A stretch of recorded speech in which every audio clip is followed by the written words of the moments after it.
दोस्तों, एक लड़की की शादी होने वाली थी। सभी तैयारियां हो चुकी थी। तभी पता चलता है कि जो लड़का है, दरअसल जो दूल्हा है, उसकी तबीयत थोड़ी खराब है। तो उसकी जो होने वाली सास थी वो अपने दामाद को देखने के लिए उसके घर पहुंच जाती है।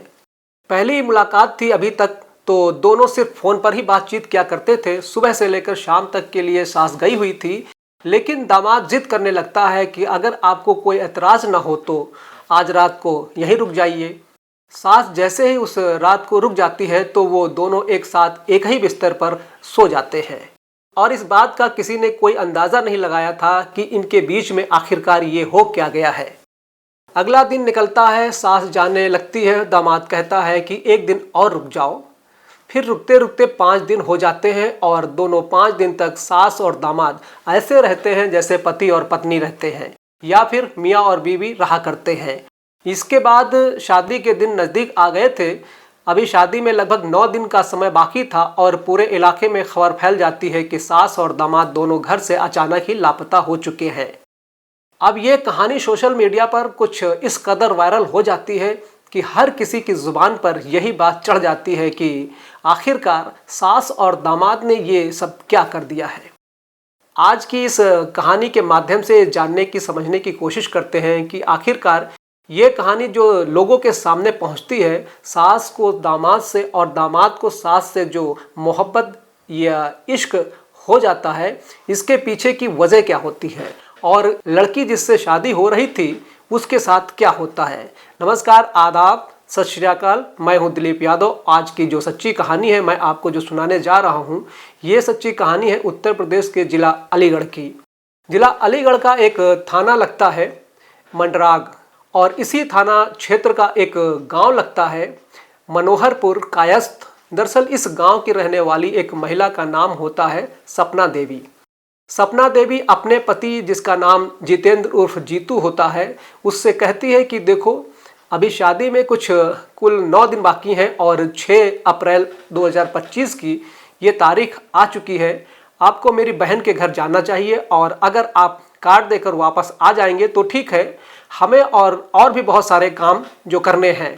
जैसे ही पति जीतू उर्फ जितेंद्र ने ये बात सुनी, वो अपनी पत्नी की बात, सपना देवी की बात सुनने के बाद सीधा उसकी बहन के घर पहुंच जाता है।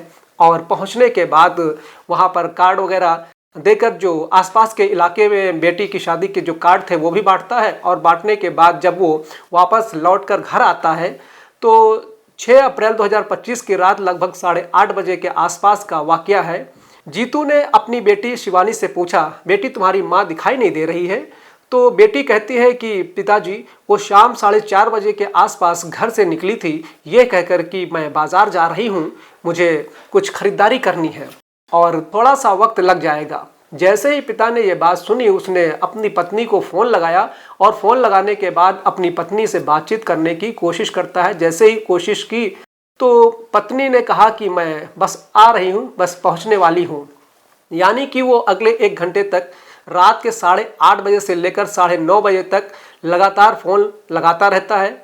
और उसकी जो पत्नी होती है, जिसका नाम सपना देवी होता है, सपना देवी कोई ना कोई बहाने कर रही थी। अभी आने वाली हूँ, थोड़ी देर में आ जाऊँगी, इस तरह के बहाने कर रही थी।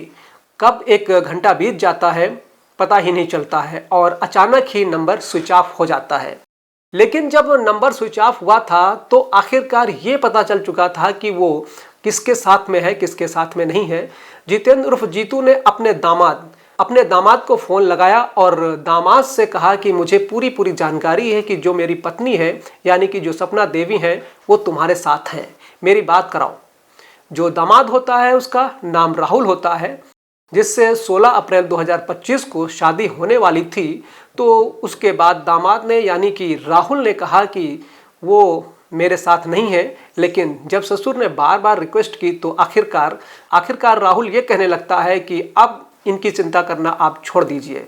18 साल से तुम्हारे साथ रह रही है, तुमने इनको कितना परेशान किया है, तुमने इसको कितना टॉर्चर किया है, तुम्हें ऐसा बिल्कुल भी नहीं करना चाहिए था। अब मैं पूरी तरीके से इनका ख्याल रखूँगा, पूरी तरीके से इनके साथ रहूँगा और देख लेना, इन्हें किसी भी तरह की कोई भी दिक्कत नहीं और कोई भी परेशानी नहीं आने दूंगा।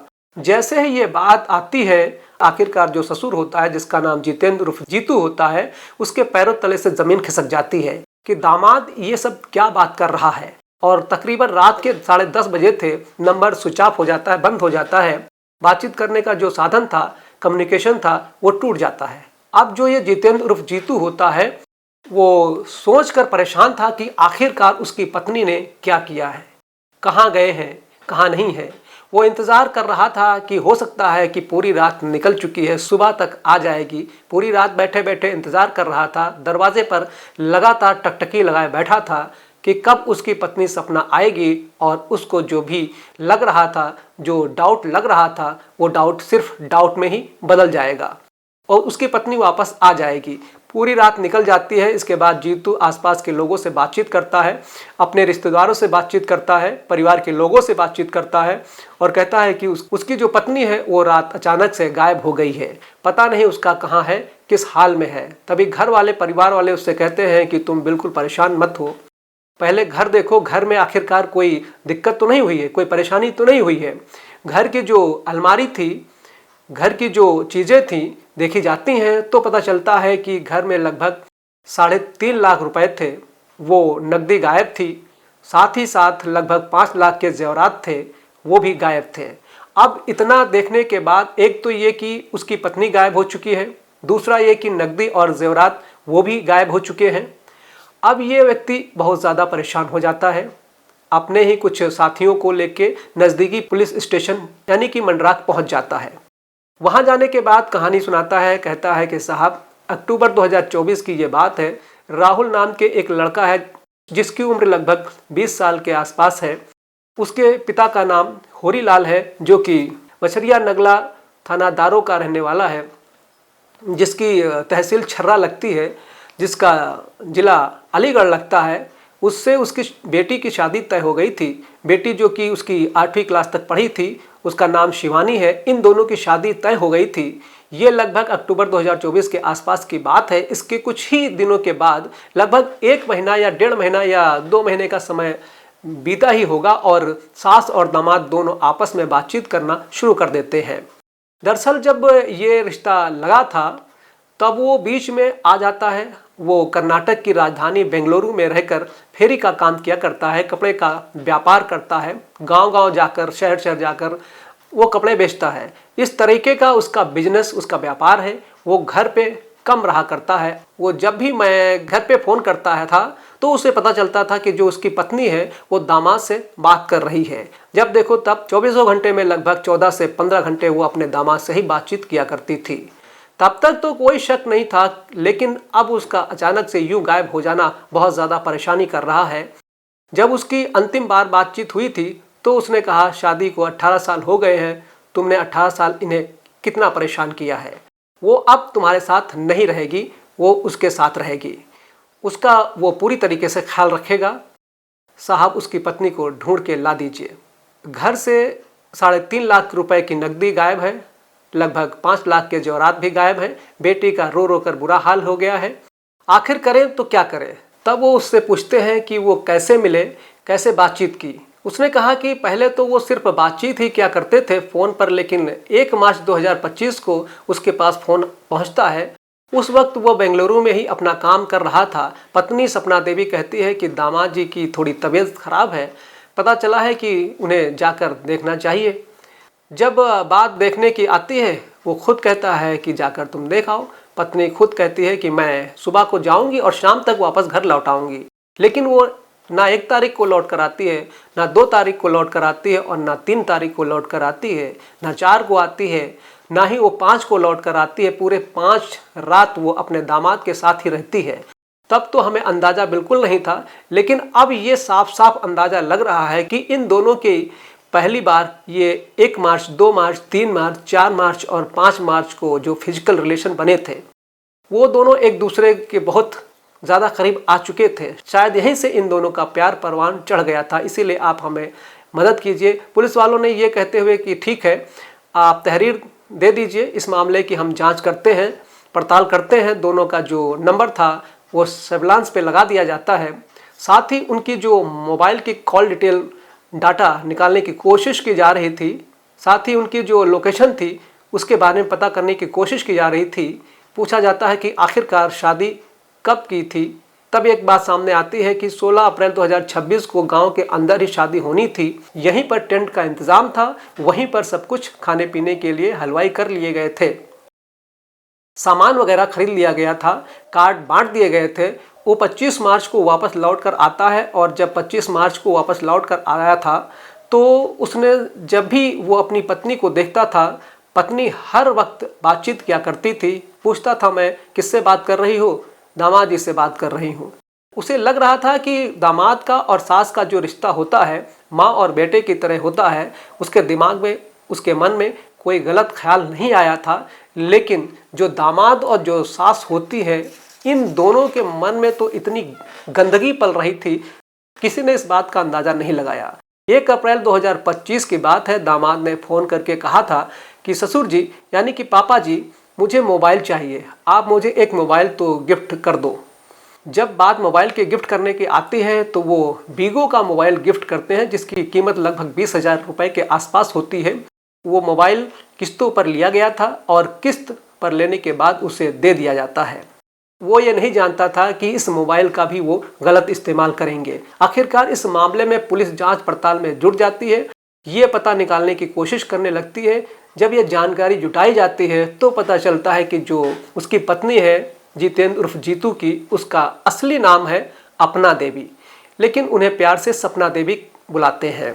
क्योंकि दोस्तों अपना देवी नाम बहुत कम आपने सुना होगा और देखने को भी आपको मिला होगा, इसीलिए सपना देवी मैंने भी बार बार इस कहानी में बुलाया है। जितेंद्र बताते हैं कि साल 2007 की ये बात है।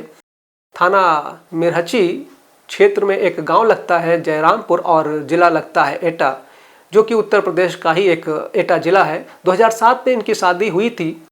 पहले एक बेटी पैदा होती है, उसके बाद एक बेटा पैदा होता है और उसके बाद फिर एक बेटा पैदा होता है। इनके 3 बच्चे होते हैं। और ये जो घटनाक्रम है, ये जो मामला है, जब सोशल मीडिया पर वायरल होता है तो चारों तरफ समाज में इस घटना को लेकर तमाम तरह की अफवाहें, बातें शुरू हो जाती हैं। माँ और बेटे जैसा रिश्ता, उसमें आखिरकार ऐसा क्यों हुआ? जब बेटी से मीडिया वाले इस बारे में, पत्रकार वाले इस बारे में पूछना शुरू करते हैं तो बेटी को शुरुआत में तो लग रहा था पता नहीं ऐसे कैसे हो गया, कोई बड़ी बात नहीं है। लेकिन जब धीरे धीरे लोगों ने उसको एहसास कराया तो वो लड़की जैसे जैसे वक्त आगे बढ़ रहा था वैसे वैसे वो बीमार पड़ने लगती है और अपनी माँ की उस करतूत को लेकर इतना ज़्यादा परेशान, इतना ज़्यादा टेंशन में आ जाती है। वो सोचने पर मजबूर हो जाती है कि आखिरकार उसकी माँ ने ऐसा काम क्यों किया।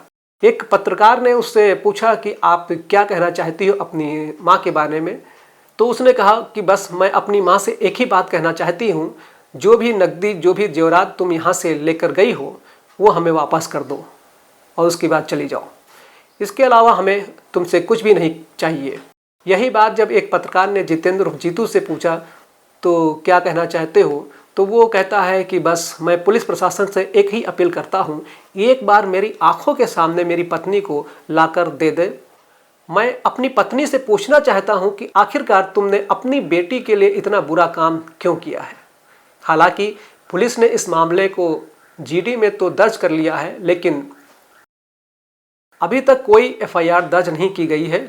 जब पुलिस वालों यानी कि अधिकारियों से जानने की कोशिश की गई आखिरकार आपने एफआईआर दर्ज क्यों नहीं की है, तो वो कहते हैं कि लड़का यानी कि दामाद और लड़की यानी कि जो सास है उसकी उम्र लगभग 38 साल है और जो दामाद है उसकी उम्र लगभग 20 साल के आसपास है। दोनों ही बालिग हैं और भारत का जो कानून है, जो संविधान है, वो ये कहता है कि 18 साल से ऊपर होने के बाद वो अपने फैसले खुद ले सकते हैं। वो खुद ये जानते हैं कि इसका फैसला अच्छा है या बुरा है, इसके क्या नतीजे हो सकते हैं। इसीलिए उन्होंने सोच समझकर ये फैसला लिया है। यदि सास ये जिद पर अड़ जाए कि उसे अपने दामाद के साथ ही रहना है तो शायद जितेंद्र भी नहीं बल्कि कानून भी नहीं, कोई भी नहीं कुछ कर सकता है इस मामले में। वो दोनों साथ ही रहेंगे। हालांकि इस मामले में जो शिकायत दी गई है वो 3.5 लाख रुपए के साथ ही ये शिकायत दी गई है कि उसने 5 लाख रुपए के जेवर भी जो वो ले गई है। इस मामले में ज़रूर हो सकता है कि कोई एफआईआर वगैरह दर्ज हो जाए, भविष्य में ये भी बात तय हो जाए। अगर ये बात अपराध सिद्ध नहीं हुआ कि वो घर से सामान कुछ वगैरह चोरी करके ले गए हैं, ऐसा चोरी वगैरह नहीं किया है तो इनका कोई कुछ नहीं बिगाड़ सकता है।